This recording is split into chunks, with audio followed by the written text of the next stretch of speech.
اسرائیل ایران امریکہ جنگ ایک نئے فیز میں داخل ہو چکی ہے اور یہ فیز پہلے سے کہیں زیادہ خوفناک اور ہولناک نظر آ رہا ہے۔ ایران کے نئے سپریم لیڈر آیت اللہ مجتبیٰ خامنائی اپنا عہدہ سنبھال چکے ہیں۔ ان کی تقرری پر صدر ٹرمپ خوش نہیں ہیں بلکہ انہوں نے مسترد کر دیا، جبکہ اسرائیلی فوج نے آیت اللہ مجتبیٰ خامنائی کو بھی نشانہ بنانے اور مارنے کا اعلان کیا ہے، جس کے بعد حالات مزید کشیدہ اور یہ جنگ مزید طویل اور خونی ہوتی ہوئی نظر آ رہی ہے۔ اس کی وجہ یہ ہے کہ جو رجیم چینج آپریشن ایران میں کرنا چاہ رہے تھے صدر ٹرمپ اور نیتن یاہو، اس میں وہ ہو چکے ہیں ناکام، چونکہ نئے سپریم لیڈر کی ساتھ حلف وفاداری بھی کر لیا ہے ایران کی افواج نے اور مکمل طور پر ان کے ہاتھوں بیعت کر لی ہے اور ان کی تابع داری کا اعلان کر دیا ہے، جس کے بعد ایران کے عوام بھی جشن منا رہے ہیں اور وہ بھی نئے روحانی لیڈر کے ساتھ ڈٹ کر کھڑے ہو گئے ہیں، جس کی وجہ سے اب یہ لڑائی مزید پھیلے گی۔ اس کی وجہ یہ ہے کہ پہلے دن ہی آیت اللہ مجتبیٰ خامنائی کے پہلے دن ہی تابڑ توڑ حملے کیے گئے، اسرائیل پر اور دیگر خلیجی ممالک پر بھی حملے کیے گئے اور ان میں کوئی کمی نہیں آئی، جبکہ دوسری جانب عالمی مارکیٹ جو ہے سٹاک مارکیٹ وہ بھی کریش کر گئی اور پاکستان کی سٹاک مارکیٹ بھی صبح صبح کریش کر گئی۔ منفی اثرات آ رہے ہیں۔ کچھ خبریں میں آپ کے ساتھ شیئر کرنے لگا ہوں کیونکہ اس وقت کہیں زیادہ پیچیدہ مسئلہ پاکستان کے لیے ہو چکا ہے۔ اس کی ریزن یہ ہے کہ سعودی عرب نے مطالبہ کیا ہے پاکستان کی افواج سے اور پاکستان سے کہ وہ ایران پر حملہ کرے، اور ایران سعودی عرب پر حملہ کر رہا ہے اور اس کا جواب پاکستان اور پاکستان کی فوج کو دینا چاہیے، کیونکہ army chief general Asim Munir جو ہیں وہ گئے تھے سعودی عرب۔ ان کی ملاقات ہوئی خالد بن سلمان سعودی وزیر دفاع سے، محمد بن سلمان کے چھوٹے بھائی ہیں، اور ان کی ملاقات ہوئی MBS کے ساتھ بھی، کراؤن پرنس کے ساتھ، جس کے بعد سعودی صحافی نے یہ ٹویٹ کیا کہ عاصم منیر صاحب نے یہ یقین دلایا ہے کہ وہ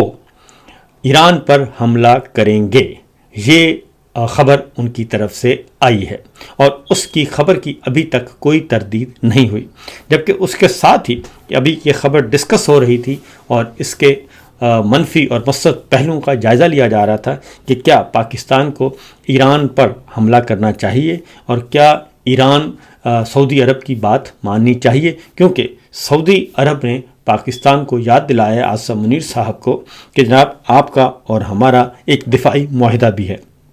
وہ دفاعی معاہدہ جس کے بارے میں نہ ہی پاکستان کی پارلیمان، نہ ہی پاکستان کی کابینہ، نہ ہی پاکستان کی نیشنل سیکورٹی کمیٹی اور نہ ہی ہماری کور کمانڈرز جو ہیں وہ اس سے واقف ہیں۔ یہ ایک خفیہ معاہدہ ہے، ابھی تک کم از کم ہمیں تو کہیں نظر نہیں آیا کہ یہ کہیں ڈسکس ہوا ہو، لیکن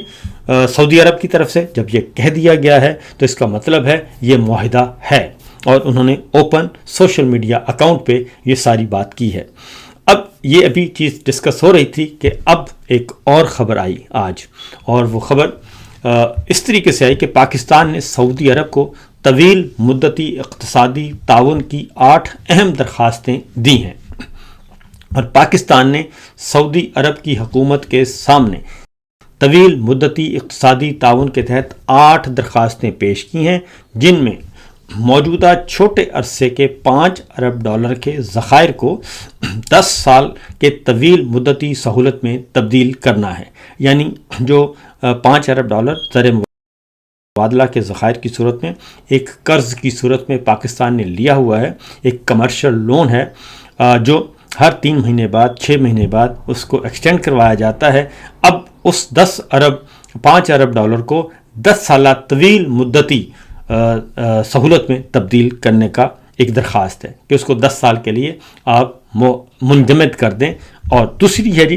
کہ جو پہلے ادھار تیل لیا جاتا تھا، تیل کی سہولت کو $1.2 ارب سے بڑھا کر $5 ارب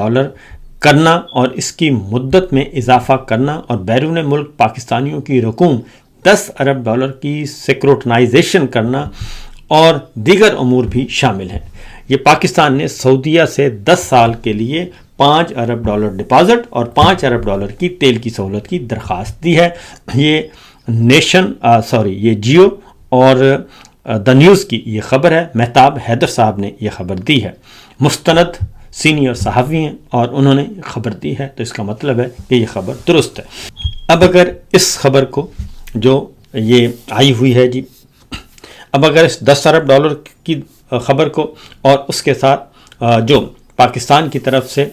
حملہ کرنے کا اعلان کیا گیا، یہ مطالبہ کیا جا رہا ہے اور خبر آ رہی ہے، تو اس کو اگر ملا کر دیکھیں تو اس کا مطلب ہے کہ کچھ نہ کچھ پیچھے بیک ڈور چینل پہ چل رہا ہے، لیکن یہ کسی بھی ایسے فورم پر ڈسکس نہیں ہوا کہ جہاں سے پتہ چلے کہ اس میں کوئی شفافیت ہے، ابھی تک نہ ہی کوئی شیئر کیا گیا ہے۔ دوسری جانب ایک طرف یہ خبریں آ رہی ہیں اور دوسری جانب یہ اطلاعات بھی ہیں کہ اسلام آباد میں کنٹینرز ہی کنٹینرز نظر آ رہے ہیں، اور یہی صورتحال ہمارے راولپنڈی کی ہے۔ ایک اور خبر ہے اور وہ ہے پاکستان بلوچستان، اور بلوچستان میں پاک ایران بارڈر پر باقاعدہ طور پہ بڑی فوجی نقل و حرکت نظر آئی ہے، اور وہاں پہ بھی فوج کی موومنٹ نظر آ رہی ہے، اور اطلاعات ہیں کہ زمینی فوج جس میں ٹینکس بھی شامل ہیں ان کو بھی موو کیا جا رہا ہے۔ اس کا مطلب بڑا واضح ہے کہ معاملہ گڑبڑ ہے، کیونکہ پاکستان جو ہے اگر وہ اس لڑائی میں شریک ہوتا ہے تو اس کے نتائج جو ہیں وہ غیر معمولی اور خطرناک ہو سکتے ہیں، کیونکہ ایران نے جو جنگ ہے وہ طویل جنگ لڑنے کا اعلان کیا ہے، اور ان کا خیال ہے کہ کم از کم اس شدت اور حدت کے ساتھ 6 ماہ تک تو یہ لڑائی اسی طرح جاری رہے گی، اور اس کے بعد بھی ہم لڑنے کی پوزیشن میں ہوں گے۔ دوسری جانب چائنا نے اور رشیا نے بھی اس جنگ میں شمولیت اختیار کر لی ہے، تو کیا ہم پاکستان جو ہے وہ چائنا اور رشیا کے اگینسٹ اس لڑائی میں جائے گا، اور کیا ایران پہ براہ راست حملہ کرے گا، اور اگر خدا نخواستہ ایسا کوئی ارادہ ہے تو اس کا پھر رد عمل آئے گا۔ اگر ہم اسلام آباد میں، راولپنڈی میں اور دیگر شہروں میں ہم دیکھتے ہیں تو وہاں پہ سخت ترین اقدامات اٹھائے جا رہے ہیں۔ اسلام آباد کا جو مرکزی امام بارگاہ ہے وہ مکمل طور پر سیل ہے۔ سکردو گلگت بلتستان میں وہاں پہ 3 دن کے لیے کرفیو لگانا پڑ گیا تھا، اور وہاں پہ جو مظاہرے ہو رہے ہیں اور جو عسکری قیادت کے خلاف غم و غصہ پایا جاتا ہے وہ ناقابل بیان ہے، اور اس کی وجہ یہ ہے کہ صرف پہلے دن ہی جو احتجاج ہوا تھا ایران پر حملوں کے خلاف اور آیت اللہ خامنہ کی شہادت پہ، اس میں 36 جانیں جو ہیں وہ چلی گئی تھیں، اور ان کو شہید کر دیا گیا تھا، ہلاک کر دیا گیا پاکستان کے شہریوں کو، اور وہ سب کے سب موسٹلی اہل تشیع تھے۔ پاکستان میں چونکہ سنی اور شیعہ جو ہیں وہ بڑی تعداد میں اہل تشیع موجود ہیں، اور نہ صرف پاکستان کے عوام میں موجود ہیں بلکہ اشرافیہ بھی موجود ہیں، ہماری بیوروکریسی میں موجود ہیں، سب کے سب ہر جگہ پہ موجود ہیں، اور طویل عرصے سے پاکستان میں کوئی ایسی منفی فضا نہیں پائی جاتی۔ اس اعتبار سے چھوٹے موٹے واقعات ہوتے رہتے ہیں لیکن بڑے پیمانے پہ کوئی ایسا واقعہ نہیں ہوا۔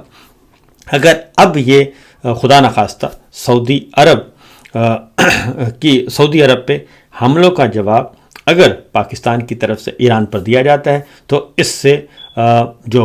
چنگاری بھڑکے گی وہ خوفناک اور خطرناک ہوگی۔ شاید اسی لیے یہ سارے کے سارے انتظامات جو ہیں وہ کیے جا رہے ہیں، اس کے باوجود کہ محسن نقوی صاحب ہیں انہوں نے اہل تشیع کے علماء سے بات بھی کی، ملاقات بھی کی، لیکن مجھے لگتا یہی ہے کہ فی الوقت اس کو معاملے کو دبایا ہوا ہے اور جبراً دبایا گیا ہے، لیکن یہ کسی وقت بھی معاملہ بھڑک سکتا ہے۔ اب آتے ہیں اگلی خبر کی طرف، اور کیونکہ پاکستان کی معیشت جو ہے وہ اس قابل نہیں ہے کہ وہ لڑائی لڑ سکے اور پرائی جنگ میں شامل ہو سکے، کیونکہ ایران کو ایک طویل تجربہ پہلے سے موجود ہے عراق کے ساتھ لڑائی لڑنے کا۔ وہ تقریباً 8 سال سے زیادہ وہ جنگ جاری رہی تھی، اور ابھی پاکستان جو ہے افغانستان میں بھی انگیج ہے، اور افغانستان کی ساتھ بھی لڑائی چل رہی ہے۔ عالمی مارکیٹ میں تیل کی قیمتوں میں ریکارڈ اضافہ ہو چکا ہے، اور آج پہلے دن ہی 30% تک اضافہ ہوا ہے، اور جو ریٹ ہے آئل کا وہ $117 فی بیرل تک پہنچ چکا ہے، اور برینٹ خام تیل جو ہے وہ بھی $117 $117.6 تک اس کی قیمت بھی ہو گئی ہے۔ اور اس طریقے سے ایران نے کہا ہے کہ $200 ارب تک ہم اس کو لے جا سکتے ہیں، اور اگر اتنی وزن برداشت کر سکتا ہے امریکہ اور نیتن یاہو تو اس کے لیے بھی تیار رہنا چاہیے۔ یہ بھی ایک اطلاع۔ دوسری جانب جی اسٹاک مارکیٹ بھی، عالمی اسٹاک مارکیٹ جو ہے وہ بھی کریش کر گئی، اور وہاں پہ بھی اربوں نہیں بلکہ کھربوں ڈالر جو ہیں وہ ڈوب رہے ہیں۔ پاکستان اسٹاک مارکیٹ میں آج مندی کا شدید ترین رجحان دیکھا گیا، اور پاکستان اسٹاک مارکیٹ بھی کریش کر گئی، اور 100 انڈیکس میں 12,019 پوائنٹس کی ایک ہی پہلے گھنٹے میں ہی اس کی کمی دیکھی گئی، اور پھر اسٹاک مارکیٹ کو بند کرنا پڑا، اور انڈیکس 1,45,000 تک پہنچ گیا۔ تو یہ سچویشن اس وقت آ رہی ہے، اور معاملہ پاکستان کا اور پاکستان کی معیشت کا اور پاکستان کے حکمرانوں کے غلط فیصلوں کا یہاں تک پہنچ چکا ہے، کیونکہ DGISPR کا کہنا ہے کہ پاکستان کا سعودی عرب کے ساتھ دفاعی معاہدہ اور بورڈ آف پیس میں جانا یہ بھی شہباز شریف صاحب کے فیصلے تھے، تو یہ دل ماننے کے لیے تیار نہیں ہے، کیونکہ آپ اکٹھے ہی ہیں، ایک ہی کشتی کے سوار ہیں، تو اب آپ یہ نہیں کہہ سکتے کہ جناب یہ فیصلہ ان کا تھا اور یہ فیصلہ ان کا تھا، کیونکہ فارم 47 آپ نے ہی دیا ہے، اور اگر فارم 47 آپ نے دیا ہے، جعلی نظام آپ نے قائم کیا ہے، تو یہ ممکن نہیں ہے یہ رسپانسبلٹی کہ آپ ان کے اتنے ناز نخرے کیوں برداشت کر رہے ہیں۔ ہم پہلے بھی کہتے تھے کہ یہ سب اقتدار کے مزے لوٹ رہے ہیں اور اپنے مقدمات ختم کروا رہے ہیں، اور جو ہے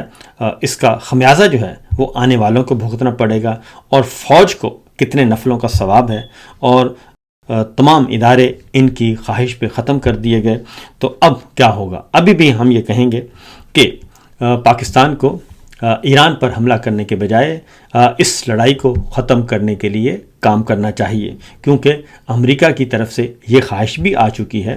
ان کے جو کانگریس مین ہیں وہ میڈیا پہ آ کے برملا کہہ رہے ہیں کہ جناب امریکہ یہ چاہتا ہے کہ سعودی عرب اور متحدہ عرب امارات جو ہیں وہ ایران کے ساتھ براہ راست جنگ کریں، براہ راست ان پہ حملے کریں۔ تو معاملہ اتنا سادہ نہیں جتنا کہ نظر آ رہا ہے۔